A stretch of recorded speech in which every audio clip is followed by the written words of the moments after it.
Hello, folks. I'm going to give you all a second to all get in to the room before we get started. So give us a few seconds and then we'll get started.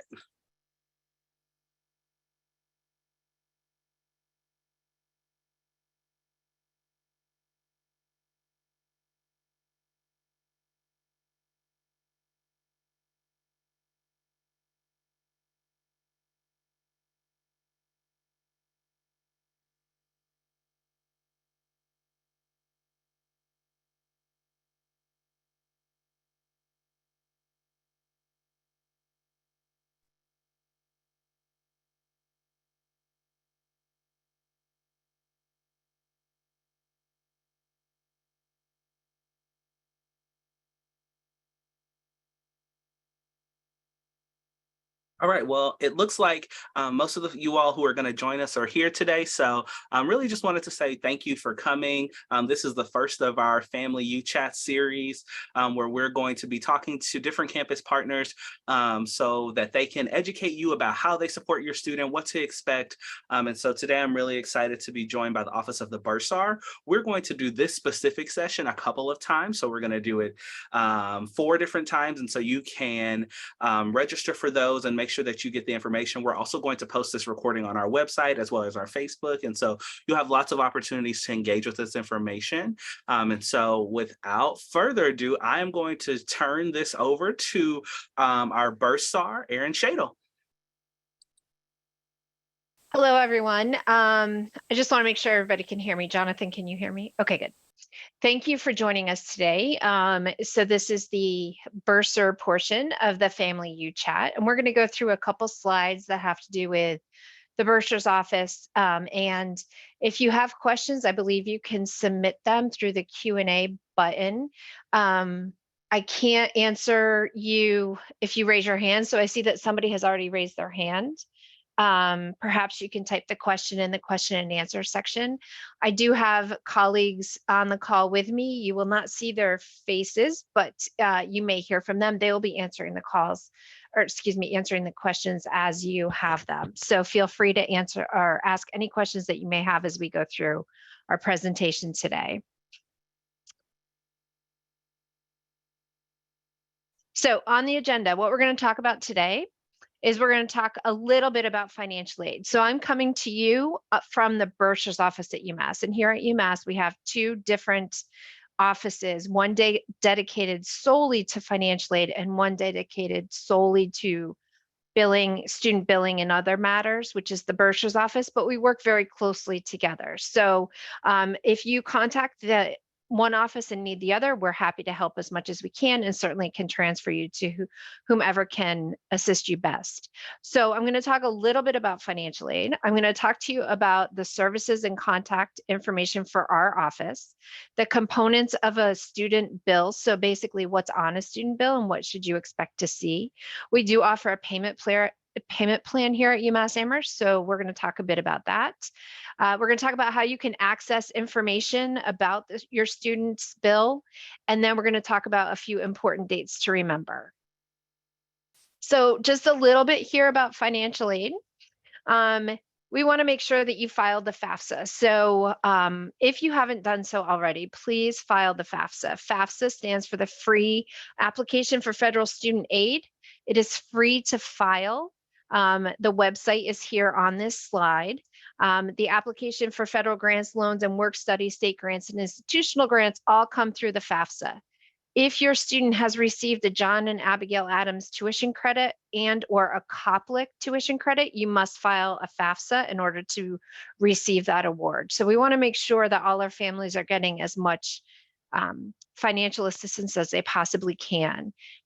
We encourage you to apply for scholarships. Scholarships searches should be ongoing and continuous. A lot of students miss scholarships that are available because they didn't take the time to go out and look for them. Understand your payment options. Again, we'll have a little bit more about financial aid payment options, and then we'll talk about payment options through the bursar's office. And then definitely start the application for student or parent loans. This should be your last option. You should exhaust all other options first, just to minimize borrowing and future debt for your students or yourselves. Little more information about financial aid. So here's where the loans come in. Your students are eligible to receive federal loans. They're called federal direct student loans. They're offered through the federal government to your student without a cosigner, but they are limited depending on what year your student is. They could be subsidized. Subsidized means they're interest free while your student is enrolled, and the interest begins after the interest starts to accrue after your student either leaves the university or graduates. Unsubsidized loan, here's how you remember it. Unsubsidized means unfriendly. So an unsubsidized loan is also offered through the federal government for your student without a cosigner, but the unsubsidized loan has interest accruing while your student is in school. Payments can be deferred until your student is out of school, but interest is accruing for an unsubsidized loan. We also, our financial aid website has information about Parent Plus loans.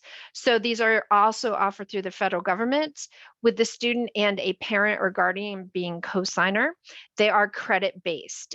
So your student cannot get this loan on their own. A parent or guardian would have to be a cosigner for the loan and would have to have credit sufficient for the loan. There are also private student and parent loans. All of them are credit based. So if you find that you have exhausted all other efforts and you need to take a loan, these are some of your loan options, and there's much more detail on our financial aid office's website, including loan possibilities for international students. The last thing I want to mention about financial aid is student employment. So we have many employment opportunities on our campus for student employees. We have many administrative offices, research labs, athletics. We hire quite a few students on this campus. If your student is interested in getting a job on campus, we encourage them to do so. They are limited to work to 20 hours per week. They cannot work more than that. We do pay biweekly, and because of that, this is not included on your student's bill.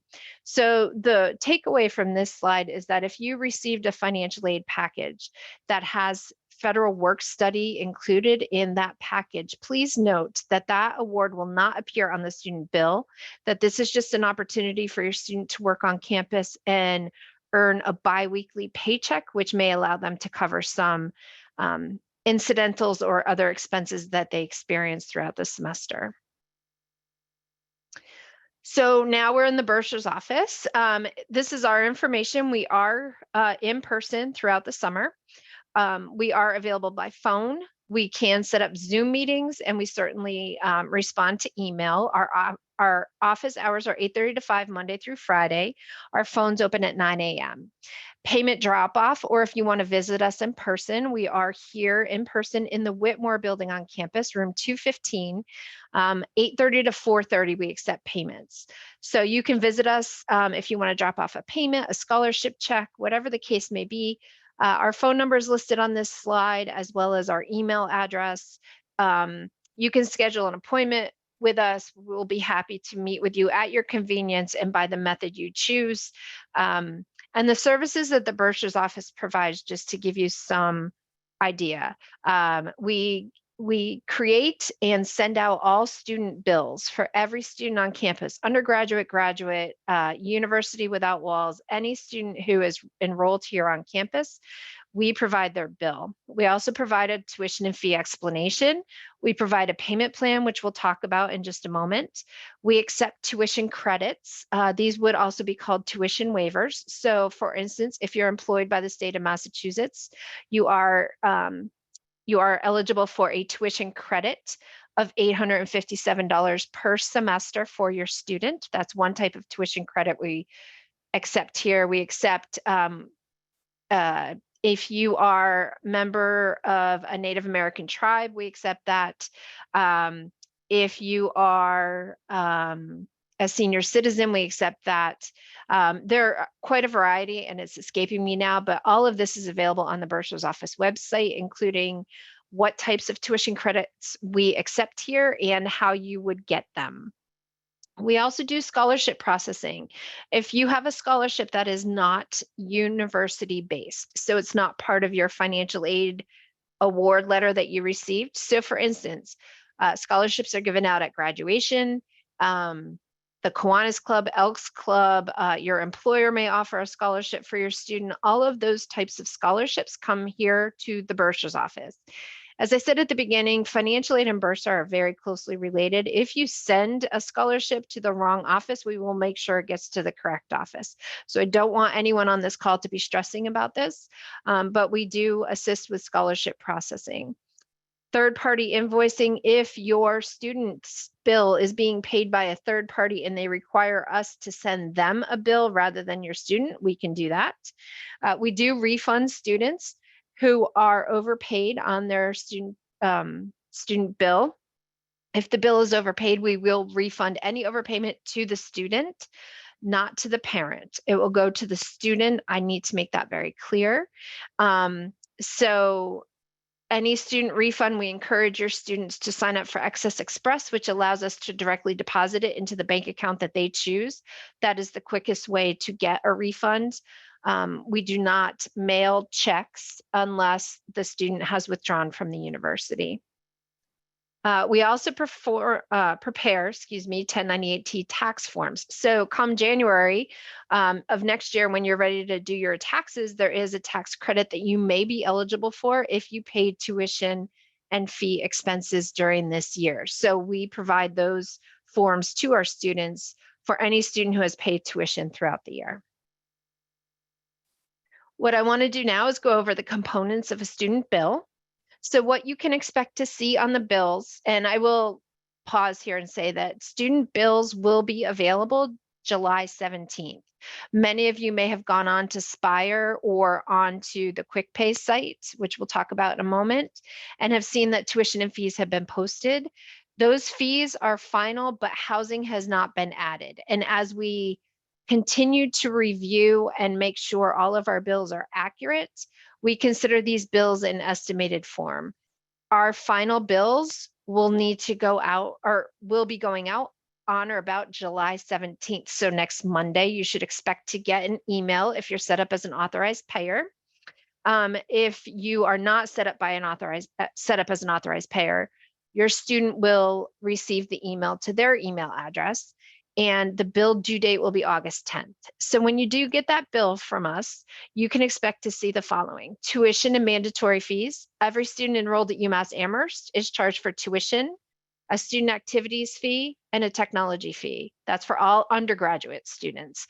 That's what's considered tuition and mandatory fees. In addition to those fees, if your student is living on campus, you will see a room and a meal plan fee. The room will reflect their housing assignment. The meal plan will reflect the unlimited meal plan. Your student has the option to change this meal plan through their Spire access to be higher or lower. But all students who live on campus are required to have a meal plan. The other charge you're going to see on your account that's worth mentioning is health insurance. Every student enrolled in 5 or more credits here at UMass Amherst is required to have health insurance coverage. The university provides this coverage to your student at a cost. So that cost is added to the tuition bill. If your student is covered under your insurance or their own plan, you can waive this fee. There are instructions on how to waive the health insurance fee on the bursar's office website. They will also be included with the email that goes out with the bills on Monday.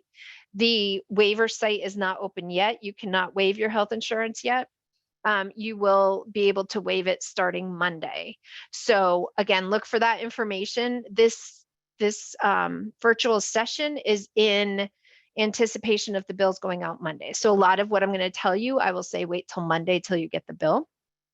But health insurance can be waived and has to be waived by the first week of classes. Other fees you may see on the bill include school fees. So for instance, engineering or nursing or Eisenberg School of Management fee or the Honors College. These are all additional fees that are charged to students enrolled through those schools and colleges, and you will see those on your bill. You may also see lab fees for students who may have registered for a class that includes a lab. And you will also see there are two waivable fees on the account. One is titled MASSPIRG, MASSPIRG, and the other one is titled Child Care. Both of these fees are completely optional and can be taken off the bill by your student through their Spire access. They just need to go in and waive them. These two fees were approved to be on the student bill by the Student Government Association.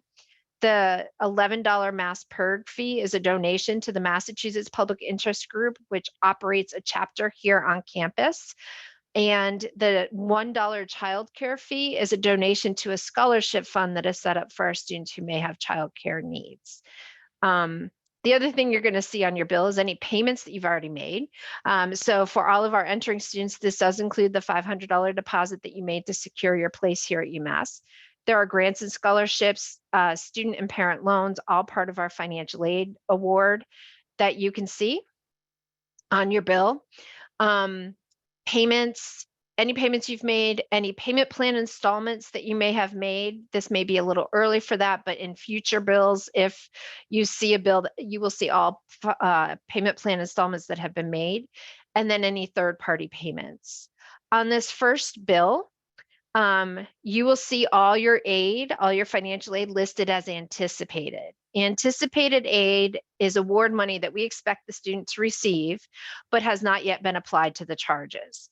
We do print it on the bill so that it reduces the balance that you have to pay out of pocket, but that award will not actually apply to the fees until closer to the start of the semester. So we do want to credit you ahead of time. It is important, however, to make sure that all to-dos items are complete for your student. Your student can sign into their Spire account and they can see a to-do list on the right-hand side, or sorry, they can see a to-do panel right on the front page. It'll show them if they have any outstanding items to complete in order to receive their financial aid. So it's worth taking a peek at the Spire account every once in a while. Excuse me, Erin. Yes. I'm getting lots of questions about the 529. I don't know if you saw it in my chat window, but parents would love for you to talk a little bit about 529 and it applying to tuition. Sure. So Thank you. yep, thank you. So 529 plans, if you have a 529 plan, you initiate the payment with your plan provider. So let's just say it's Fidelity for an example. You would contact Fidelity and tell them you want to make a payment from your 529 plan to the University of Massachusetts Amherst. They will indicate to you they will indicate to you what form you need to fill out to make this happen. You select the amount that you want paid from your 529, and then they will make the transfer. They will either make the transfer directly to the university by check or by electronic transfer. It is very unlikely that you will get the check to then send to the university. It will come directly to us. So a couple things you need to know is your student Spire ID number, which is an 8-digit number. You will need to know how much you want to request, and you will need to know the address for the bursar's office, which is available on our website. We accept 529 payments directly here to the university. I am not a tax professional, nor is anyone in my office, but I would caution you to take only what you need from a 529 for the tuition and fees. Depending on your plan provider, they may ask for a copy of the bill or not, but come tax season, you will have to justify that you used your 529 for educational expenses. If there are other questions about 529 specifically, you could certainly email our bursar's office at any time and we'll be able to answer that for you. I do see a question right now. EFT from Fidelity 529 is an option rather than paper check. You would have to double check with your provider to make sure that that is the case. Some providers offer the EFT options, not all of them do. So the other thing we provide here is a payment plan, which will allow you to pay your tuition over installments. There are 5 monthly installments per semester. You must enroll each semester that you choose to. It's a no interest monthly installment payment plan. some of the highlights are that if you are scheduling your payment from a checking or savings account, there is no cost. If you're using a credit card, there is a 2.8% service charge that will apply to each payment. So just be cautious there. A debit card will be processed as a credit card. So if you are going to use a debit card, we encourage you to not do that and instead put in your checking or savings account number so there is no cost. Again, you have to enroll every semester. It's $45 enrollment fee per semester to enroll in the payment plan. Payments are scheduled for the 10th or the 20th of each month. You select which day, but once you select the day, you can't change it. So it would be the 10th of each month or the 20th of each month. And for those looking ahead, the spring plan will start January 10th. More information about our payment plan is found on our website, or you can certainly email us, but I did want to touch on that we have that payment option available for you. The other forms of payment that we accept are 529 plans, check, personal or bank check. Please include the Spire ID number on the check to make sure we credit the correct student. We accept payments online using an e-check, which is through a US bank checking or savings account, or a credit card, but there's a 2.8% fee if you're making payment with credit card. And again, I caution you not to use your debit card, instead use an e-check. For international payments, we do accept wires through Flywire. Flywire is a company that we work with that provides our students and families the best rates for money transferred from a foreign account to a United States bank account. Information about that is on our website as well. We do not accept cash at the bursar's office. Again, I listed all the payment options. I may have missed a few. Please feel free to reach out if you think that I didn't cover the one that you want to use to pay your bill. But we do not accept cash in person at the bursar's office. Erin? Yep. I don't know if you covered this because I was answering questions, but there was a family that noted that all the charges are not on the student account yet, to include the housing, and they asked if that was the only charge not there. So I don't know if you want to talk about kind of where we are in the cycle. Yep. So we did go over it, and it's worth repeating. So we are in the process of creating bills for the fall semester. So for every student, this may mean something different. This is a lot of activity. We have about 30,000 students who we're trying to get our bills out to. And so what happens is it takes a few days for all the charges to be on the account. If you're looking at the account now, you will predominantly see that housing is not on the accounts yet. That does not mean your student doesn't have a housing assignment. That just means that our housing department has not loaded their fees yet. So we're waiting on them. We have been told they will be by the end of this week, but we are planning to run our bills on July 17th, at which time we can guarantee that the charges will all be on the bill. All the charges that we're aware of will be on the bill, and the bills will be final. So if you are looking at the bills now or at the account now, just please be aware that you may not be seeing the full picture. If you look at the individual fees, you may see that housing is missing. Again, housing is probably the biggest one missing at this time. Meal plan charges are on student accounts. Tuition and fees are on student accounts. Waivers may not be posted yet, especially if we just received them. Financial aid should be on the account as anticipated. If financial aid is missing, it could be that they haven't processed your application yet for, like, for instance, an external loan. So bills are pretty much in flux at this moment. If there's any specific questions about your specific student, please feel free to reach out to our bursar's office, and we'd be happy to look at your specific account and guide you with more certainty. Here's another one. They would like to know if this recording and the questions and answers will be available, and if so, how? Yep. So this recording will be available on our website via YouTube after this. So it'll be on our website, on our YouTube, and also on our Facebook. So families can check it out on any of those locations. Okay. So as interested parties, you're all logged in here because you have some interest in the financial aspects of your student's education. We want to make sure that you can access the information you need to access. I want to preface this by saying that our relationship in the bursar's office is with your student. They are now adults, and as such, they have rights to privacy, specifically rights to financial privacy. So we actually cannot speak to anyone but the student unless the student takes some action. So this is very important. And I know some of you may be typing questions, but I'd really love for all of you to kind of pay attention to the next two screens so that we minimize the amount of frustration you may experience if you can't get the information you're looking for.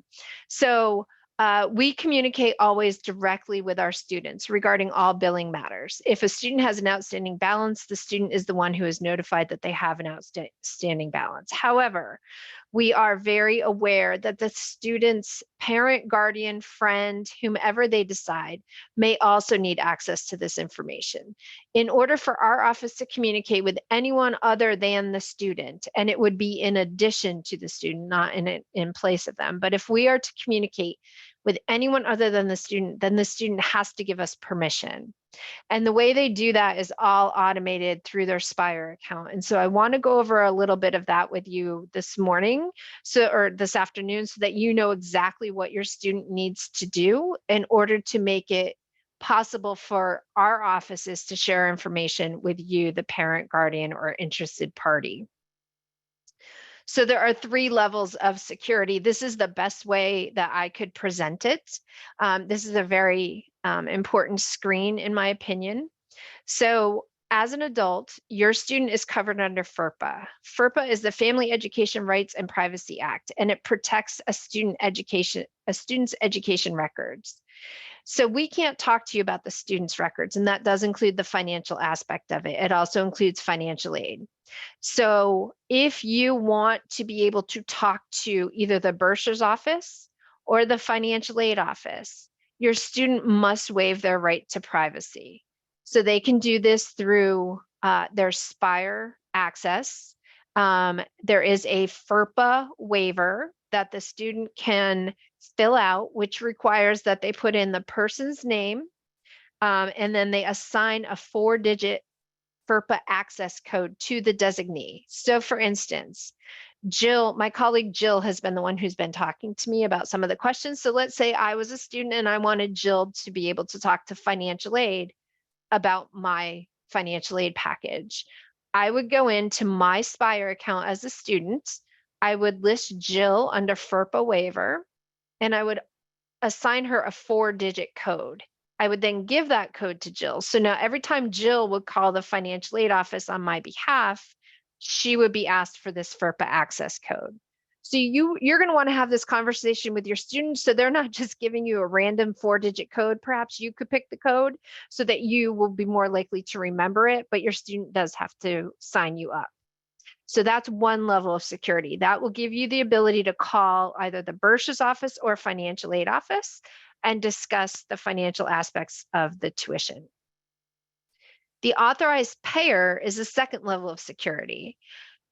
If you want a copy of the student bill, if you want to be able to log in and make online payments, and if you want to be notified by email every time we send your student a message about the student bill, either that it's overdue, that there's a deadline coming, a reminder to waive your health insurance, that type of information, then you're going to want your student to sign you up as an authorized payer. As an authorized payer, your student will list your name, your email address, and they will give you a login name. You will then get an email address, or excuse me, you will then get an email with instructions on how to log in and set up your access. As an authorized payer, you have direct access to go online, look at the student's bill, make a payment, and be notified if there's any billing reminders that are sent to the student. If you contact the bursar's office, we do have access to the authorized payer information. So if you forget your FERPA code, we would ask you for information about your authorized payer access in order to be able to speak to you by phone. But these are the two probably most important security elements that you should pay attention to, and literally takes your student a matter of minutes, less than 5 minutes to get you set up. It's just very important. Once you're set up, then your student can forget about it, and we will be communicating through you. Your students shouldn't forget about the bill, but they can forget about always having to remind you that they have a bill. Delegated access is the third level of security. Delegated access is done through an option called Share My Information. So the students would, again, do this through Spire. They can set anyone up that they want to have designated access, or excuse me, delegated access, which means that instead of logging into our billing system, you now have a login to the Spire system. So Spire is where everything happens: registration, financial aid, billing, everything. It's the student's main hub of information. But I will caution you, as a delegated access person, you will have limited access to the information. You will have limited access to financial aid to be able to look at it. Now, this is the ability to view it online. You will have limited information about housing and holds on Spire. So if your student has a hold because they haven't paid their bill, you'll be able to see it. You will never see a student's grades.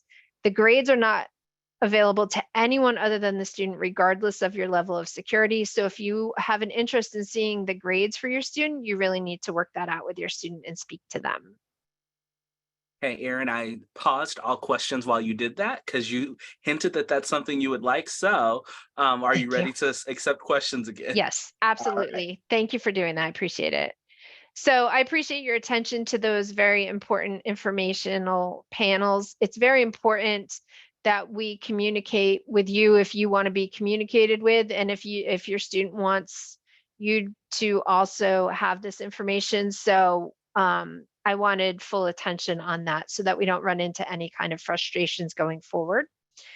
And then finally, what I have for you is the important dates to consider, the important dates that are coming up. July 17th. As we mentioned in this presentation, fall bills will be available July 17th. Enrollment in the UPay payment plan, should you want to enroll in the payment plan, that is our installment plan that allows you to pay over 5 monthly installments. You can enroll in that now, or you can enroll in that when the bills come. I would highly suggest that you wait until July 17th and then just get everything done at once. You're looking at the bill, you can enroll in the payment plan. The health insurance waiver site will be open. So you can go ahead and waive the health insurance if it's appropriate to do so. August 10th, the fall 2023 bills are due. So that means that you need to make arrangements to pay the fall 23 bill by August 10th. That includes enrolling in a payment plan. Even if you enroll in a payment plan that has your installments scheduled for August 20th, as long as you're enrolled in the payment plan, the bill is considered paid.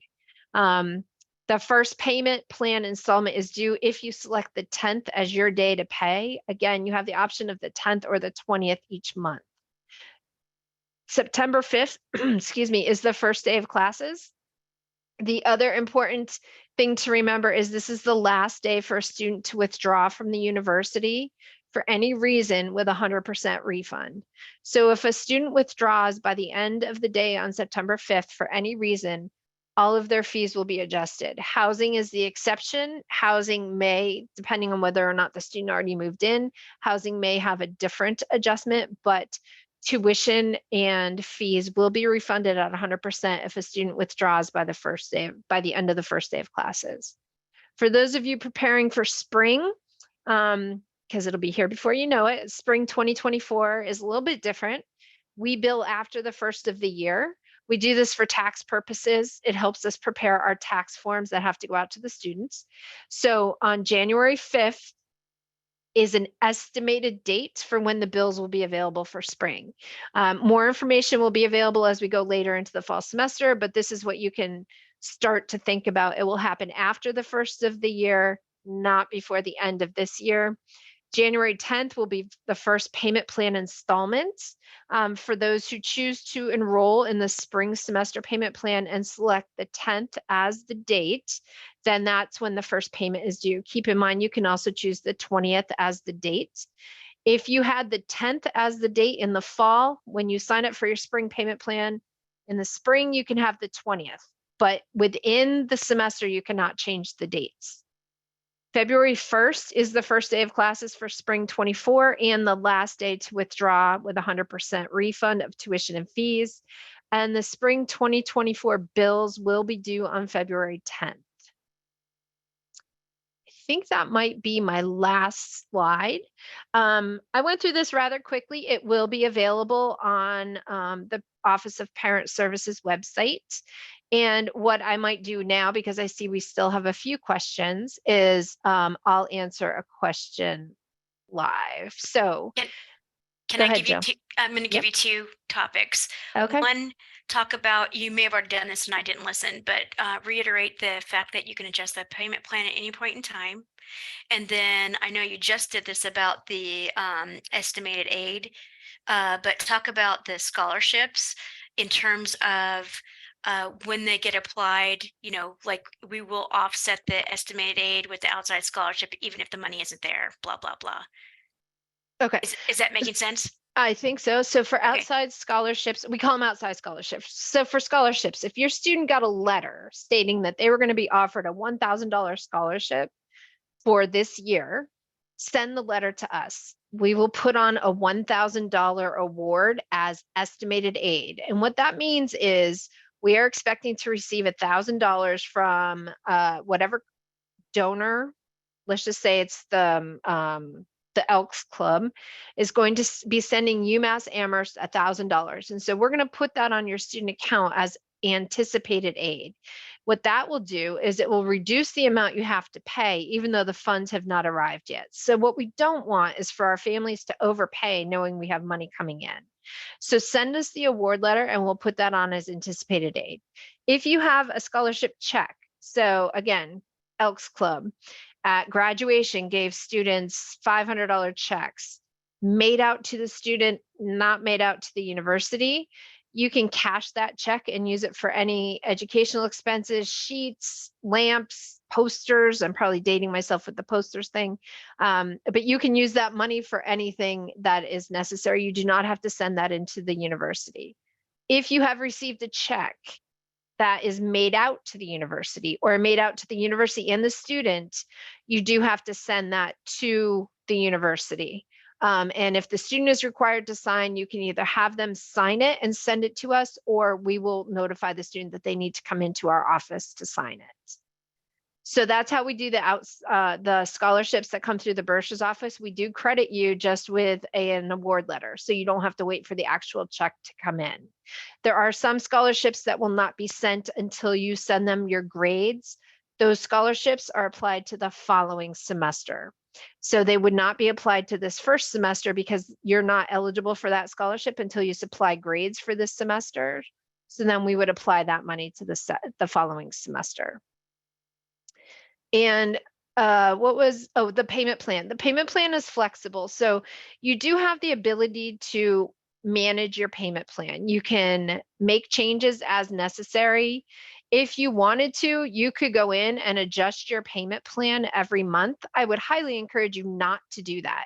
The payment plan is intended and designed to be 5 equal monthly installments. However, should something arise, an unexpected situation, which means that you cannot make a full payment this month, you can adjust that payment for this month, but you would do that by reducing your overall payment plan.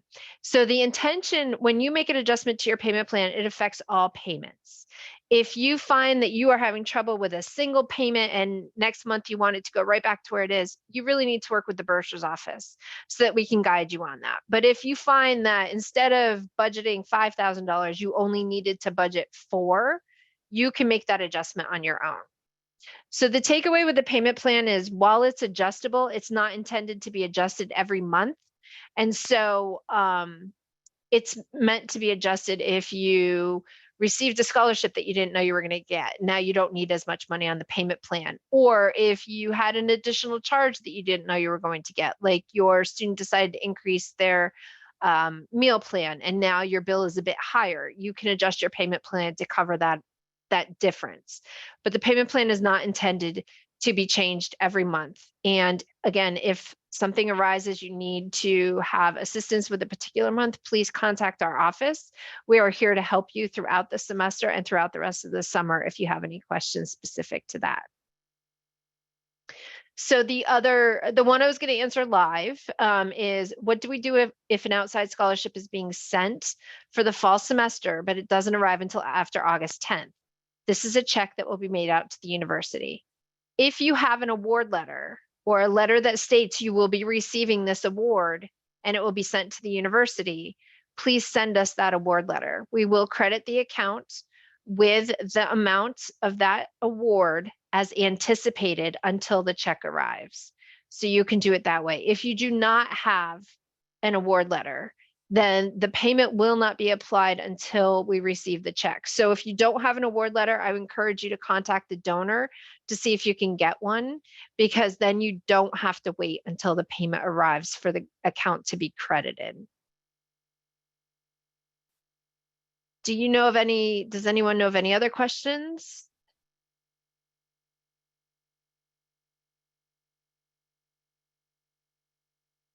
Any common themes?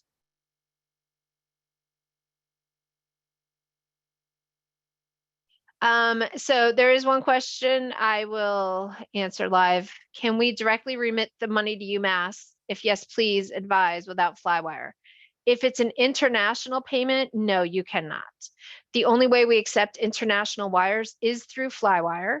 If it's a domestic payment, you can make payment through your bank. You can schedule that payment through your bank to be paid to UMass, but we do not accept domestic wires either.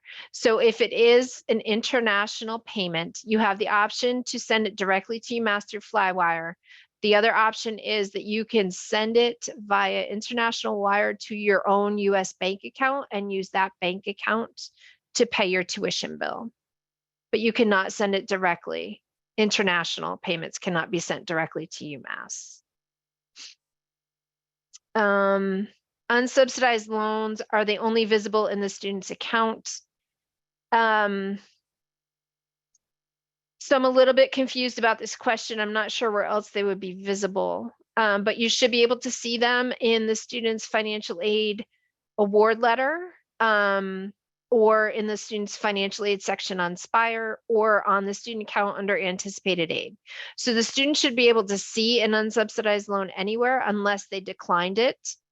That's the other thing. Students have the ability to decline the student loans if they choose not to take them, and they can do so through their Spire access.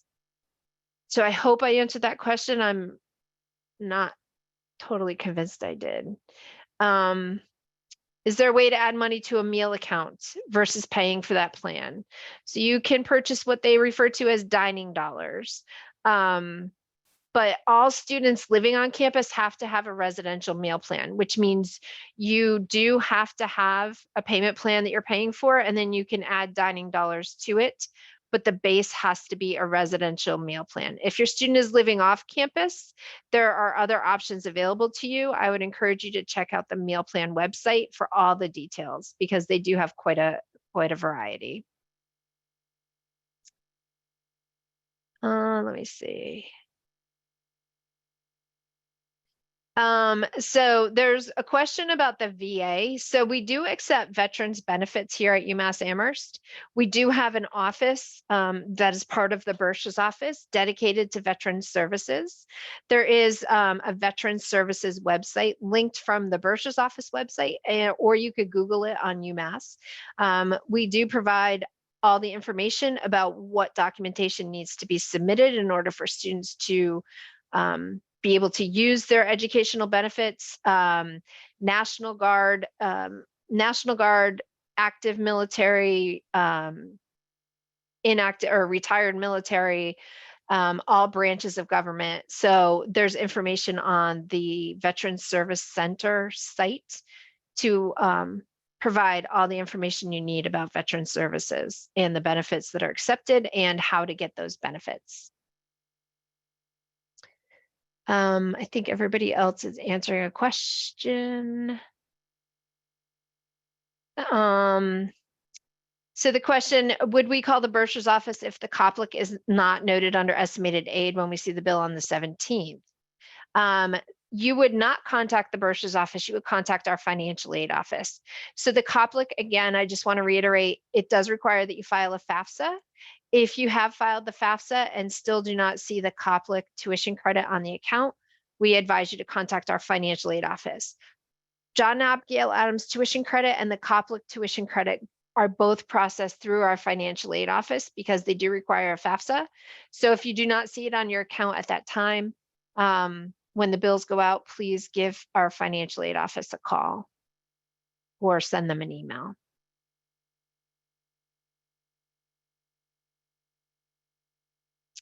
So one point to reiterate, I was asked to reiterate, is that we do not accept wire transfers directly to UMass Amherst. I just want to make sure that that's clear to everyone because I talk fast and it's an important topic. If an international payment is being sent by wire, it must go through Flywire. There's information on Flywire, the services they provide, the rates they charge available on our website. And if you have any other questions after reading that information, please feel free to reach out to us, but we do not accept direct wires to the university. We are not able to provide our bank account information, and we are not able to provide our wire transfer information. I don't see any other questions. Should we wait a moment? Okay. So I was in the middle of typing an answer and I'm like, no, I think many people will benefit from this. So with the health insurance, because the health insurance is not open yet, or the waiver isn't open, you know, there's talk on the timing. How long does it take for the waiver to be processed? And my start is saying sometimes it's longer than folks want. I was going to suggest to maybe if you know for sure that the insurance is valid, you know, and you're looking at paying the bill, et cetera, that if the waiver has not been processed yet, to mentally remove the amount of the health charge. I don't know if you want to go down that path, but give some advice on how to handle that since the waiver process isn't opening until later.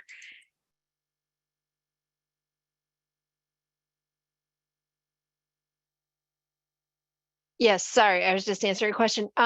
Yes, so what'll happen is we have some families, and you may be among them, that want to pay their bill right away.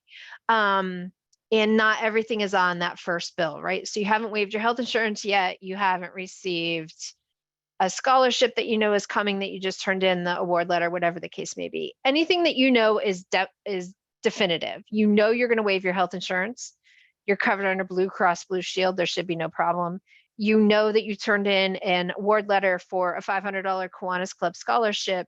You can deduct that from the amount to be paid and pay the difference. We do not want our students or families to be paying over what they should. We want them to pay what they need to pay and not more. So if you know that some of the adjustments are going to happen, like you're going to waive the Mass Perkin childcare, go ahead and subtract the $12. If you know you're going to waive the health insurance, subtract the $1,166, I think that is the amount, and pay the difference. If you need assistance with this, you can certainly give us a call. The other thing I want to mention is we do not send out adjusted bills. So once we send the bill on July 17th, your account will be updated real time, and you can look at that through QuickPay at any point in time, but it will not be in the format of a bill. It will just be in the format of an account statement. So if you make changes to your account, please do not wait for an updated bill to be sent because we will not be sending them. There's a question about the health insurance, which I probably should have mentioned. Health insurance, once you waive it for the fall semester, it's waived for the year. You do not have to waive it again in the spring. However, you do have to waive it every fall. So every year we will charge you health insurance, and every year you must waive it in the fall semester, but the waiver covers for the full year. Erin, could you talk about the U card and what it's used for? So the U card, all of your students who are attending orientation will be receiving their U cards when they attend. For those who aren't attending orientation, your card will be mailed home. The U card is your campus card. It's your identification. It is also a key to get into your dorm. It's a key to access certain buildings on campus. It's a card, but I mean, you can swipe it. And then it's also contains your meal plan information, dining dollars if you loaded any on there. It gets you into the rec center, and it gets you into the library. Excuse me. So the U card is a very powerful piece of plastic. It is your identity here at UMass because it has your picture on it. We may ask you for a copy of your, or we may ask you to show us your U card so we can see that it's you who may be doing financial transactions at our office. So the U card is branded UMass. It has your picture on it. And it's for you to hold on to, meaning you, your student. If a student loses their U card, they need to report it immediately. The U card will be shut off, so their money and meal plan cannot be accessed by anyone but them. And they will need to come into the U card office located in the Whitmore Administration Building to get a second card, a replacement card. So the minute a student loses their card, they should report it missing so that we can hold all transactions on that card. Are there any other questions? So Keith, I think I just answered your question. If the card gets lost, can someone access the money or the meal plan? As soon as your student reports it lost, it is deactivated. So if your student doesn't realize that it's lost, then it is possible that money or a meal plan could be used by someone else. But if your student reports it missing right away, that won't happen. Let me see. Okay, so another question about the U card. My son will attend the 2-day overnight orientation on Monday. He will receive his U card. There will be directions on how to get it. Typically, the participants, the UMass staff will be picking up the U cards and distributing them to the students either at registration or sign in or at some point during the 2 days so that you don't have to worry about it. We make sure that the students get their cards. They don't have to go somewhere separate. Yep, they're distributed at check-in because your student will use them to access their residence hall while they're staying on campus if they're here for the 2-day. Perfect. What happens if the U card is lost during hours that Whitmore is not open? How can they gain access to their housing? They would contact their RA. So there is a way to get students into their housing with a temporary card until they're able to get to the office and get a new one. So we will not lock students out of their housing. We do have ways to do it. They should report it to their RA. Sorry, RA is residence assistant. So every residence hall has them. And so your student will get to know. Will get to know your their RAs. U cards can be tied to a credit card in the sense that if you have a U card, you can deposit money on it. Our U card office has their own website. They are part of our BURSA'S office, but they do have their own website, and you are able to deposit money onto the card to be used for snacks or whatever. We only accept credit cards to do that with. You can do it online, and you can load as little or as much as you want. I don't know if there's a minimum. There may be for a credit card charge, but you can load the U card to be used as a debit card for snacks, for printing, for laundry. Those are the 3 main areas that the U card is used for incidentals like that, other than eating here on campus. Can they report the U card lost 24/7? Yes. Thank you. When is the international student orientation? I don't know the exact date, Jonathan. I'm not sure if you do. I think it's later in the summer when the students What actually question? arrive. I'm sorry. When is the International Student Orientation? Oh, give me a moment and I will look that up because I don't know it off the top of my head. Okay, thank you very much. So we'll get back to you on that. How do international students get their U card? They will get their U card when they come to campus. So there is an international or student orientation. So they will get their U card when they arrive on campus.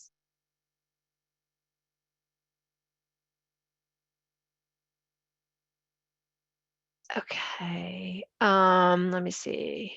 Do we have any information about the parent orientation in person or July 17th or 18th? I'm going to defer to Jonathan about that. Okay. Sorry, can you ask the question again? The parent orientation, is it in person? Yes. On July 17th or 18th? Yeah, so parents can come whenever their student is coming to orientation. So if your student is attending a one-day orientation or a two-day orientation, families are invited to register with their student. Their student actually needs to invite them to register through their portal. And then the student will, and then the family member can register and complete that process. The on-campus new international orientation is on September 1st. There was a question that said, like, when can my student pick up their ID? If they don't attend orientation on campus, they'll get it during Welcome to the U, which is during move-in and after move-in. And then I think those are the questions that y'all needed me to answer, but let me know if there were more.